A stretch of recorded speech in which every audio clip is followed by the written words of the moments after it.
Something wrong. This is the 5th time I've recorded the start of this video and it's really struggling to come out today, so I thought I'd try opening with that instead. Welcome to the Reflective Rebels podcast. I am not going to press stop again. You're going to get whatever I record today.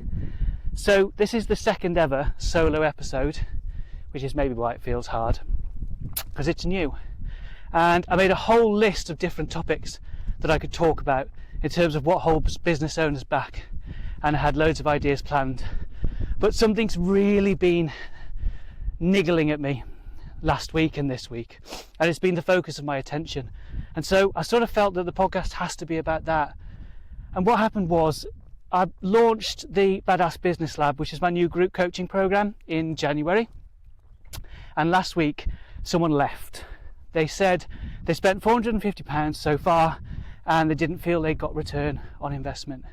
Now, I probably shouldn't be talking about this openly, because hell, that's crap marketing, but I am, because that's what this is about. And do you know what? I fixated on it.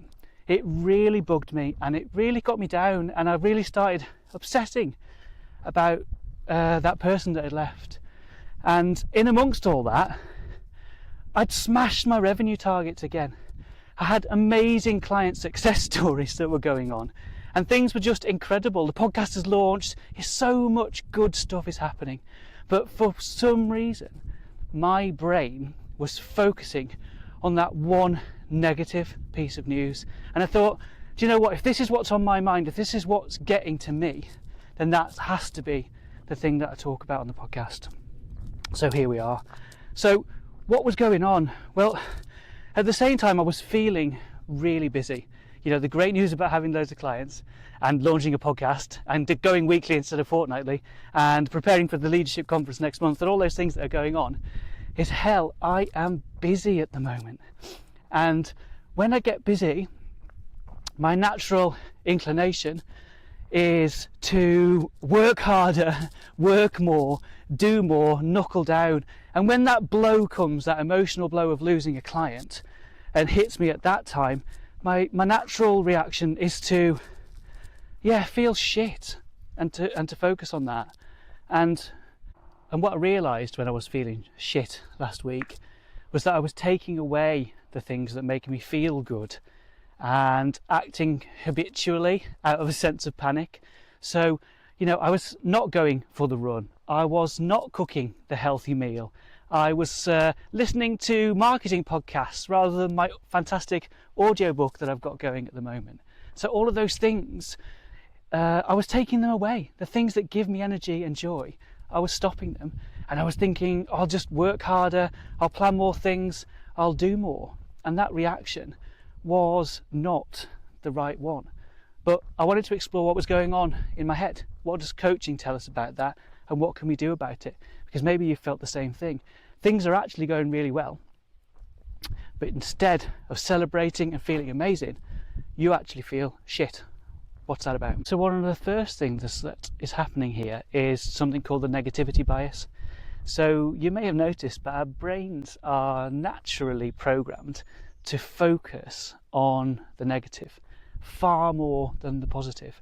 Social media and the horrible media prey upon this by feeding us all those horrible headlines, but unfortunately for us it does suck us in, and that's because that's what our brains do, and we have to work really hard to fight against that and recognize actually there's a lot more going on than our brains are tricking us into focusing on. And the other thing is this idea of the arrival fallacy, this thought or obsession that we have that if we just get to that next place we want to get to, we're going to feel happy and content. So mine was about this monthly recurring revenue figure, and actually I hit that. But when I got that bad news, all I was focusing on was the fact that I hadn't got to the next one that I wanted to be by Christmas, and I wanted to work harder and do more to get there faster. I'd forgot to stop and recognise that actually I was exactly where I wanted to be. Instead, I was focusing on the future and where I wanted to be in another 6 months' time, and creating some false sense of panic and pressure completely put on myself. And I think you can probably recognise that. I think we all do that to an extent. We're so obsessed with the past or the future that we forget to remember that there only exists this one beautiful moment in the present. So what did I do about it, and what can you do about it if you are equally feeling shit right now? And not because things are necessarily going particularly bad, but because your brain is making you focus on the things that are, or is obsessing about somewhere you should be in the future rather than appreciating what you've got right now. Well, the first and foremost thing when I'm feeling like that I have to remember is energy in is energy out. My job is about spreading joy, and I work really hard with people in some amazing situations and some really tough situations sometimes, and that takes a huge amount of energy. If I start pulling away the things that make me feel good, I am not good at doing what I need to do for my clients. So I've doubled down in the last 10 days on those things. I've been listening to an amazing new audiobook by a Cumbrian author. I've been out in the glorious sunshine that we're getting this spring. I've been running, and I've just been making time to watch crap telly if I want to. And do you know what? The impact of that, hopefully you can see in my energy today, has been absolutely massive. Energy in is energy out, and that is crucial. The second thing that I do in these situations is something I recommend everybody does, and it's practicing gratitude. Well, what the hell does that mean? When I say practicing because it's something we have to do on a regular basis. It's a muscle that we can build up. If our brain is naturally inclined to focus on the negative, practicing gratitude is one of the ways we can tackle that. At the end of each day, sit down and write 3 things that you're grateful for that have happened to you. They could be absolutely teeny tiny things, like before seeing a bunch of daffodils all down the road just made me smile. Or they could be actually huge things, like for me, hitting my monthly recurring revenue targets and signing a load of new clients. They could be tiny, they could be huge, but focusing on those things that you have got and training your brain to think about those things helps you not to focus on the odd few things that might be not going your way, that are always going to be there. So then that leads us on to mindfulness, which is something I'm obsessed with practicing. And I say practicing again because it's something that we have to keep coming back to.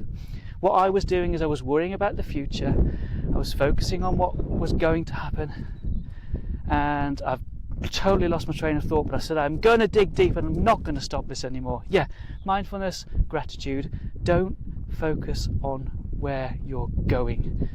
Spend time in right now, because it's the only moment that exists, and it's the only moment that we've got. And then once I'd done those things, once I'd sorted out my own energy and sorted out my own brain, then I could actually get curious about that failure that I'd had, about that client that left, that said they weren't getting value for money from the thing that I'd built. And being able to get curious instead of just frustrated or emotional, or do you know what, just feeling a bit shit about myself, means that I can learn from it and I can do something about it. And I've reflected on whether they were the right person or they were in the right place for their business to be in the club, but I've also reflected on what I was doing. And in the last session this week, I changed things up based on feedback that I had, and I made it a damn sight better. And if I just stuck myself in the frustrated, feeling sorry for myself zone, none of that would have been able to happen. But I was able to sort my energy out, sort my head out, and have a really good look at what I could learn from it. And that's the key thing about failure, isn't it? There's no such thing as failure, only data is the famous phrase. And yeah, I managed to learn something and do something differently as a result. So there was loads in there, and I feel like I've rambled. I feel like this episode might be a failure, and I'm struggling internally with it. But I've stuck with it, I've given it a go, and maybe you've learned something. Maybe you've switched off 10 minutes ago, which was probably before this even started. Anyway, I am Ben. I'm an executive coach. I do have my shit together, and I work with people who have their shit together too, but are human beings just like I am. If you can take one thing away from today that I mean genuinely could change your life, it's the idea of that gratitude journal. Take a notebook and a pen, put it by your bed, and every night note down 3 things that you are grateful for, and start focusing on the amazing stuff that's here and not all the crap that's going wrong. in the whole wide world right now and all the stuff in your life that you haven't got. Be grateful and realise just how much you have. If you'd enjoyed this, stick a lovely review and a star and subscribe wherever you are listening. And until next time, take care and keep rebelling.